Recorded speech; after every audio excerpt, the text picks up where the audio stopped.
अस्सलाम वालेकुम, कैसे हैं आप सब। उम्मीद करता हूँ खैरियत से होंगे। अच्छा, लास्ट वीडियो के अंदर हमने कुछ फॉर्मेटिंग देखी थी होम के टैब के अंदर, क्लिपबोर्ड एंड फ़ॉन्ट का ग्रुप। तो अभी हम देखेंगे अलाइनमेंट का ग्रुप। ठीक है, अलाइनमेंट का ग्रुप ऑलरेडी ये तमाम चीज़ें हम ऑलरेडी वर्ड के अंदर डिस्कस कर चुके हैं, बट दोबारा अगेन बताने का मकसद ये है कि अगर वो आपने वीडियोस नहीं देखी या देखने के बाद आपके माइंड में अभी नहीं है अलाइनमेंट के हवाले से चीज़ें, तो आप दोबारा से उन चीज़ों को क्लियर कर लें। तो वर्ड के अंदर नॉर्मली अगर हम बात करें तो हमारे पास 3 टाइप्स की अलाइनमेंट आ रही होती है, लेफ्ट, राइट और सेंटर। अगर हम टेबल यूज़ करते हैं, टेबल के अंदर हमारे पास जो वर्ड के अंदर अलाइनमेंट आती है वो 9 टाइप्स की आती है। एक्सेल की बात करें तो एक्सेल के अंदर जो हमारे पास अलाइनमेंट आ रही होती है वो टोटल 6 लेवल्स की आ रही होती है। ठीक है, top, middle, bottom, left, right and centre, ये हमारे पास 6 अलाइनमेंट्स होती हैं। अब इनका काम क्या है, यूजेज क्या है, वो भी हम देख लेते हैं। मैंने क्या किया है, यहाँ पर आता हूँ। अच्छा, अभी तो जो हमारे सेल का साइज़ है इसके अंदर आपको पता भी नहीं चलेगा। अगर मैं इसकी अलाइनमेंट टॉप मिडिल बॉटम करूँगा तो आपको पता नहीं चलेगा। ठीक है, बट लेफ़्ट राइट का आपको आइडिया हो जाएगा। मैं इसको राइट करता हूँ, राइट हो गया, सेंटर करता हूँ, सेंटर हो गया, लेफ़्ट करता हूँ, लेफ़्ट हो गया। बट टॉप मिडिल बॉटम का आपको आइडिया नहीं होगा। तो मैं उसके लिए क्या करता हूँ, अभी फिल भग जो मेरी रो है उसकी हाइट को थोड़ा सा इंक्रीज़ कर देता हूँ ताकि आप उसकी अलाइनमेंट को देख सकें। तो हम किसी भी रो की हाइट को चेंज कर सकते हैं। कैसे चेंज कर सकते हैं, एक तो हमारे पास यहाँ पर ऑप्शन आ रहा है 24 वाली लाइन रो को मुझे क्या करना है, हाइट को इंक्रीज़ करना है।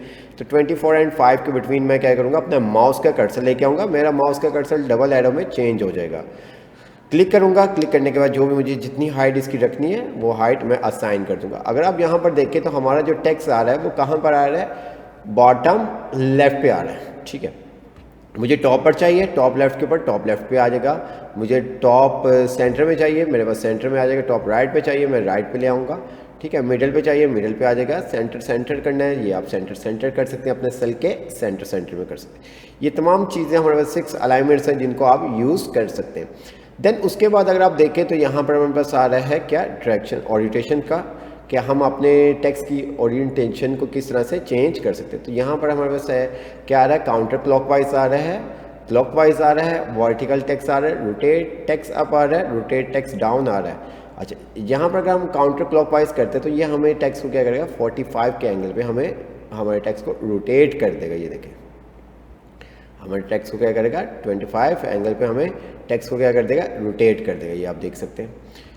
मुझे रोटेट नहीं करना, मैं अगेन सेट कर सकता हूँ। क्या सेट करने के लिए मुझे क्या करना होगा, आपके माइंड में अगर होगा कि आप अगेन काउंटर क्लॉकवाइज पे क्लिक कर दें तो वो आपको सेट हो जाएगा।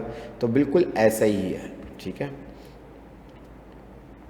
तो हम यहाँ पर आते हैं, जिस तरह से बोल्ड को हम अनबोल्ड करते हैं तो बोल्ड हुआ होता है, अगेन क्लिक करते तो वो दोबारा से जो बाय डिफ़ॉल्ट सेटिंग होती है वो हमारे पास अप्लाई हो जाती है। क्लॉकवाइज करना है, आप क्लॉकवाइज कर सकते हैं, ये आपका टेक्स्ट क्लॉकवाइज हो गया। ठीक है, इसी तरह से आपने वर्टिकली टेक्स्ट करना है, आप वर्टिकली टेक्स्ट को कर सकते हैं। अगर आप यहाँ पर देखें तो हमारा टेक्स्ट जो है वो कंप्लीट शो नहीं हो रहा, बट ऊपर अगर आप फार्मूला बार में देखेंगे तो यहाँ पर हमारे पास टेक्स्ट कंप्लीट शो हो रहा है। तो हम क्या कर सकते हैं, इसको फिट कर सकते हैं। क्या कर सकते हैं, फिट कर सकते हैं। फिट करने के हमारे पास डिफरेंट वे है। ठीक है, यहाँ पर मैं आता हूँ format cell alignment. Format cell alignment पे आने के बाद मेरे पास यहाँ पर एक ऑप्शन आता है रैप टेक्स्ट का, मेरे पास ऑप्शन आता है, एक मेरे पास आता है मर्ज सेल का ऑप्शन आता है, एक मेरे पास आता है श्रिंक टू फिट। अगर मैं श्रिंक टू फिट करूँगा तो मेरा ये जो टेक्स्ट का साइज़ ना उसको थोड़ा सा श्रिंक कर देगा। ये देखिए, ठीक है, ये देखिए, देख रहे हैं आप। तो हम श्रिंक नहीं करते, हम श्रिंक इसको नहीं करते। तो format cell alignment, wrap text करना है, ये रैप टेक्स्ट ओके किया आपने। ये देखें कि रैप टेक्स्ट क्या होता है, ये तमाम चीज़ें आपको बताई जाएंगी। बट हम क्या करेंगे, यहाँ पर आएंगे 24 डबल क्लिक करेंगे तो हमारी ये रो को क्या करेगा, ऑटो फिट कर देगा। जितना कंटेंट होगा उस हिसाब से हमारी रो को क्या करेगा, ऑटो फिट कर देगा। ठीक है, आप अपने टेक्स्ट को यहाँ से रोटेट कर सकते हैं, जिस डिग्री पे, जिस एंगल पे आपने टेक्स्ट को रोटेट करना है वो आप टेक्स्ट को रोटेट कर सकते हैं। ठीक है, ये आप देख सकते हैं। बॉटम इंडेंट आ रहा है आपका, सेंटर आपने हॉरिजॉन्टल क्या करना है, राइट करना है, लेफ्ट करना है, वो तमाम चीज़ें आप यहाँ से इसको चेंज कर सकते हैं। मैं अगेन आता हूँ, मैंने क्या किया यहाँ पर रोटेट टेक्स्ट अप, तो ये देखें रोटेट टेक्स्ट अप आ गया। मैंने यहाँ पर अगेन रोटेट टेक्स्ट आप पे इसको अनसेलेक्ट कर दिया। ये देखें हमारा क्या होगा, जिस तरह से बाय डिफ़ॉल्ट टेक्स्ट होगा वो हमारे पास टेक्स्ट आ जाएगा। तो डाउन करना है डाउन कर दें, फॉर्मेट सेल अलाइनमेंट, ये तमाम चीज़ें आपके ऊपर डिपेंड करती है। जब आप कोई शीट्स बना रहे होते हैं उसकी जो फॉर्मेटिंग्स होती हैं उसके ऊपर डिपेंड करता है कि आप किस तरह का डिज़ाइन क्रिएट करना चाहते हैं। तो जिस तरह का डिज़ाइन क्रिएट करना चाहते हैं फिर उस हिसाब से आप चीज़ों को यूज़ करते हैं। तो आगे जाके हम कुछ डिज़ाइन क्रिएट भी करेंगे देन, ताकि आपको पता चल सके किस तरह से हम शीट्स के जो डिज़ाइन हैं वो किस तरह से हम टेम्पलेट्स बना सकते हैं। तो आई होप यहाँ पर आपको क्लियर हो गया होगा। देन उसके बाद अगर हम देखें तो हमारे पास क्या आ रहा है, इंडेंट आ रहा है, डिक्रीज इंडेंट और इंक्रीज इंडेंट। ये क्या करता है, आपके जो टेक्स्ट होता है उसको फर्दर मार्जिन देता है। ये देखें, ठीक है, ये देखें। फॉर एग्जाम्पल मैंने क्या किया, टेक्स्ट अगर आप देखें तो ये टेक्स्ट मेरा कहाँ पे था, I-24 पे, लेकिन मैंने इंडेंट की मदद से इसको कहाँ पे ले आया, K-24 में। अब कोई K-24 में डिलीट करता रहे वो डिलीट ही नहीं होगा। ये देखें आप, ठीक है, K-24 के ऊपर वो डिलीट करता रहे डिलीट नहीं होगा, ठीक है, बट लिखेगा तो वो डेफिनेट उसके पीछे हाइड हो जाएगा।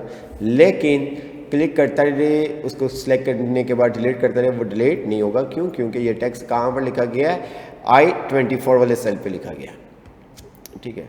उसके बाद डायरेक्शंस आपके पास आ जाती है, left to right, right to left. ये तमाम चीज़ें हमने आपको वर्ड के अंदर बहुत अच्छे से बताई थी। उर्दू लिख रहे होंगे तो डेफिनेट फिर हम अपनी डायरेक्शन को क्या करेंगे, राइट टू लेफ़्ट कर देंगे। अभी हम आ रहा क्या है, लेफ़्ट टू राइट। उसके बाद हमारे पास आता है रैप टेक्स्ट, ठीक है। रैप टेक्स्ट क्या कहता है, wrap extra long text into multiple line so you can see all of it. हमारे पास जब कोई टेक्स्ट होता है, ठीक है, और टेक्स्ट को हम सेल के अंदर टाइप करते हैं तो कुछ टेक्स्ट हमारे पास क्या होता है, जो सेल की विड्थ होती है उससे थोड़ा सा ज़्यादा होता है या बहुत ज़्यादा होता है। तो उस सूरत में फिर हम बहुत सारे हमारे पास ऑप्शन होते हैं कि वो फिर वही बात कि हमें ये तमाम डिसीजन काम के मुताबिक लेने होते हैं। तो हम वहाँ पर रैप टेक्स्ट भी कर सकते हैं और अपने कॉलम के विड्थ को भी इंक्रीज़ कर सकते हैं, और देन इसके अलावा हम सेल को मर्ज भी कर सकते हैं। इन तीनों में डिफरेंट क्या होगा कि आपके पास ऊपर कोई आप डिज़ाइन बना रहे हैं तो देन आप क्या कर रहे हैं, आपको नीचे 2 ही कॉलम चाहिए, ऊपर 1 कॉलम चाहिए आप, तो देन उस सूरत में आप क्या कर सकते हो, उसको मर्ज कर सकते हैं। वर्ड के अंदर जिस तरह से आप देखते थे कि आप अपनी मर्जी जहाँ चाहें सेल को स्प्लिट कर सकते हैं, तो एक्सेल के अंदर ऐसा नहीं है। जो सेल्स हैं उन्हीं सेल को आप स्प्लिट कर सकते हैं, जितने सेल को आपने मर्ज किया था उतने ही सेल को आप स्प्लिट कर सकते हैं। आप ऐसा नहीं कर सकते कि एक सेल के अंदर आप कहेंगे 2 सेल बन जाए। जैसे कि बाय डिफ़ॉल्ट अगर हम बात करें तो हमारे पास यहाँ पर एक ही सेल है, तो मैं अगर आपको बोलूँ कि यहाँ पर 2 सेल बना दें तो ऐसा पॉसिबल नहीं है, ठीक है, यहाँ एक ही सेल रहेगा। रैप टेक्स्ट पे पहले हम आ जाते हैं, जिसके ऊपर हम बात कर रहे थे। रैप आपको बताया extra long text into multiple line so you can see all it. आपके पास बहुत लार्ज टेक्स्ट है और आप चाहते हैं कि वो टेक्स्ट इजी से आपके पास शो हो जाए, ठीक है। जैसे कि मैंने यहाँ पर क्या करता हूँ, कोई टेक्स्ट लिख देता हूँ,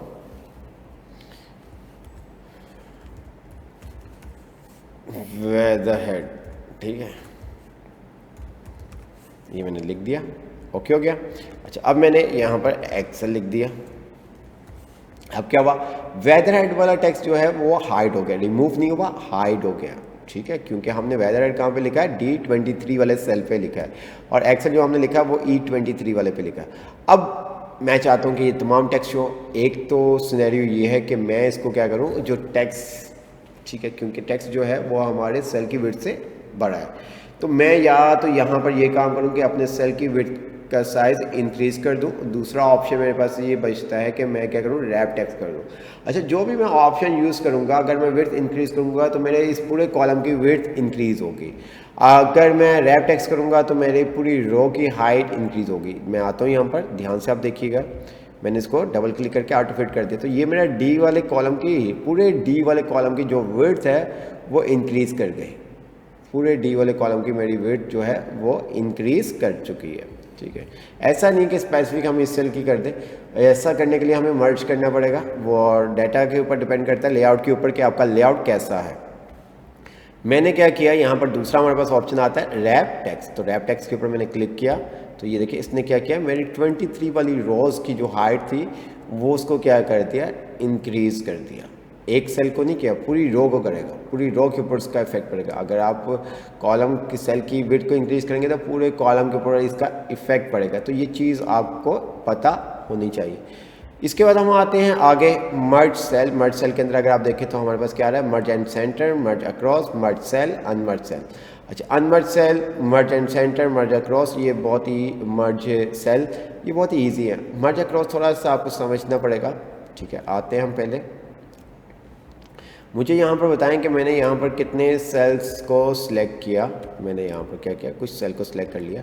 अगर आप देखें 1 2 3 4 5 6 7 8 9 10 11 12 सेल को मैंने सिलेक्ट किया। मीन्स के 4 रॉस और 3 कॉलम, 4 3 4 1 द 4 4 2 द 8 4 3 द 12। तो हमारे टोटल कितने सेल्स हैं, 12 सेल्स हैं। रोज़ अगर हम बात करें हमारे पास 4 हैं, कॉलम हम बात करें तो हमारे पास क्या है, 3 है। मैं यहाँ पर आता हूँ, क्लिक करता हूँ मर्ज एंड सेंटर, तो ये क्या करेगा, इन तमाम 12 सेल को सिंगल सेल में कन्वर्ट कर देगा। क्या करेगा, सिंगल सेल में कन्वर्ट कर देगा, और जो भी आप टेक्स्ट लिखेंगे वो आपके सेंटर में शो करेगा। ठीक है, सेंटर में करना है। यहाँ से आप इसको चेंज कर सकते हैं, इसको आप क्या कर सकते हैं, चेंज कर सकते हैं। ठीक है, अच्छा, अब मैं इसको अनमर्ज करना चाहूँ, मैं इसको अनमर्ज कर सकता हूँ। ये देखिए, अनमर्ज पे क्लिक किया, मेरे पास क्या हुआ, अनमर्ज कर दिया उसने। ठीक है, अब ऐसा नहीं है कि आप कहेंगे मुझे इस वाले सेल के अंदर H27 के अंदर 2 सेल में बना दूँ, 2 कॉलम बना दूँ, ऐसा पॉसिबल नहीं है।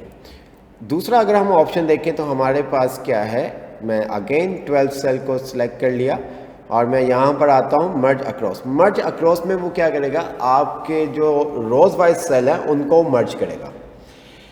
मर्ज में क्या था, वो तमाम सेल जितने भी आपके पास मल्टीपल सेल आपने सेलेक्ट किए हुए थे उन सबको सिंगल सेल के अंदर कन्वर्ट कर रहा था। लेकिन मर्ज अक्रॉस में वो 1 सेल नहीं बनाएगा, वो रो वाइज आपके सेल को मर्ज करेगा। तो यहाँ पर हमारे पास कितनी रोज हैं, अगर आप बात करें 4, तो यहाँ पर ये क्या करेगा, 4 हमारे पास सेल हो जाएंगे। अभी हमारे पास सेल कितने, 12 सेल हैं। तो बट जब हम मर्ज अक्रॉस करेंगे तो ये आपके सेल को रो वाइज मर्ज करता है। तो यहाँ पर ये देखें, आप देख रहे हैं, इसको मैं बॉर्डर लगा देता हूँ ताकि आपको नज़र आ सके।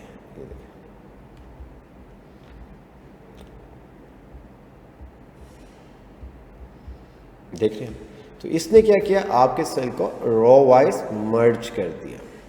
ओके, तो आई होप आपको अलाइनमेंट का ग्रुप भी समझ में आ गया होगा। तो अब हम क्या करेंगे, कुछ डिज़ाइन बनाएंगे ताकि आपको चीज़ें इजी से समझ में आना शुरू हो जाए। ओके, अल्लाह हाफिज़।